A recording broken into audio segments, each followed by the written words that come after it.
in the Me Too moment? Does that change the line for you of what you feel you can say or not say? Honestly speaking? Yeah. I have no idea. Really? I don't know. Like, we're all figuring this out, I think, at the same time together. It's a huge collective moment. But as a comedian, I mean, it'd be a very, very difficult thing not to talk about. As a human, it's a very difficult thing not to feel, to be indifferent to it.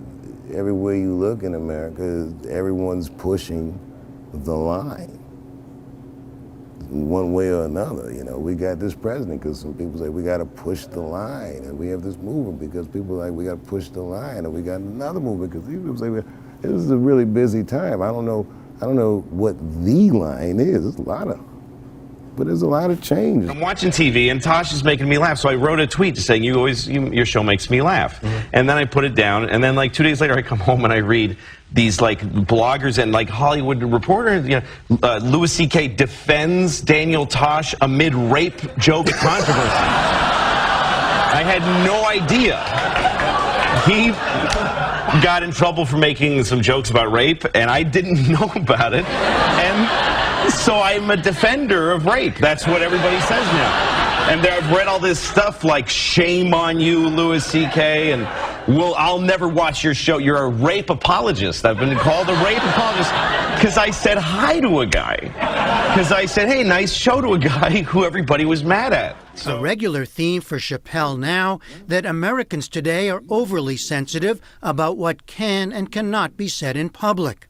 I asked if he felt that way. Yes and no. Sometimes I think that we're painfully desensitized because we're bombarded by so much information. And then other times I see people, it's a lot to be mad at, especially when you know so much. So I think it's a challenging time. And I think that in a time like that, I, for one, find solace in the arts. I don't have to agree with all the art I consume, but it helps me understand how I actually feel about it. Are you surprised, though, by the criticism that's come your way? No, and I don't mind that people get upset. Some of this criticism, like, is helpful. Like, I get educated by it. I don't necessarily agree with all of it, but I learn about a lot of things, you know, just from my critics.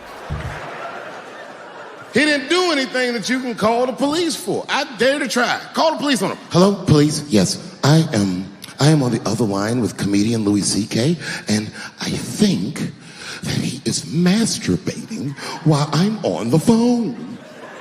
You know what the police are gonna say in Atlanta? Well, what are you guys talking about?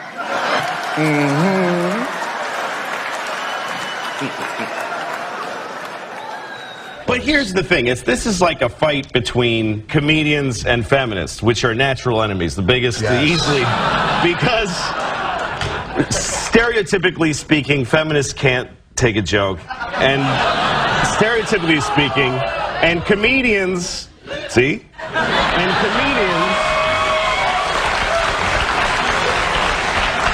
and on the other side, I'm gonna have a chopper for you to send you back to Vermont right after the show.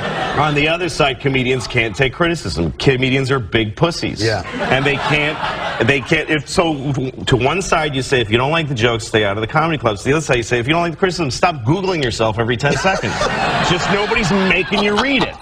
It's positive. To me, it's all dialogue is positive. Now, a lot of people don't feel that way. For me, any joke about anything bad is great. That's how I feel.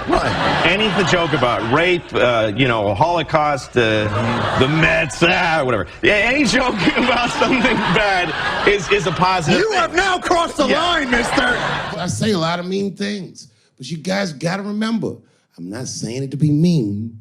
I'm saying it because it's funny.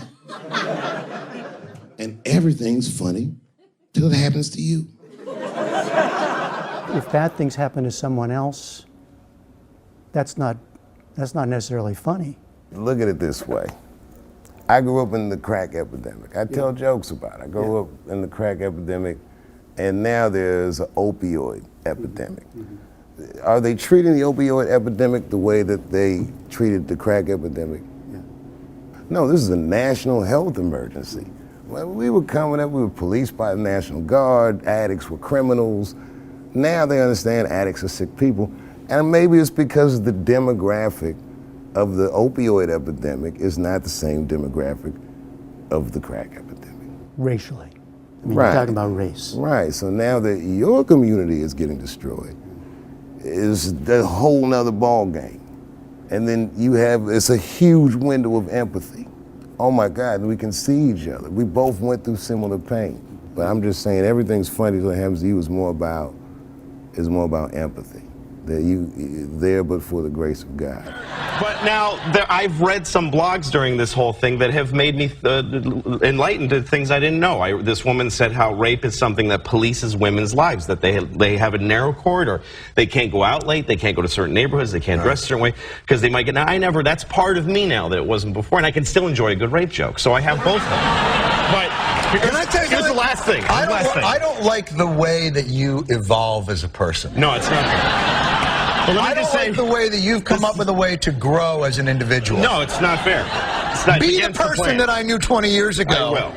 But here's the last thing I want to say about it. This is also about men and women, because a lot of people are trading blogs and things about this with each other. Couples are fighting about Daniel Tosh and rape jokes. Really? Yeah, that's what I've been reading in blogs. But they're both making a classic gender mistake, because the women are saying, here's how I feel about this, but they're also saying my feelings should be everyone's primary concern.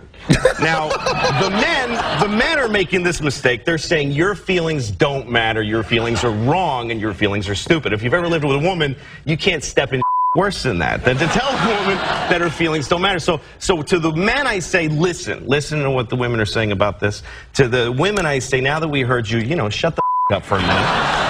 And let's all get back together and kill the Jews. That's all I have to say about it.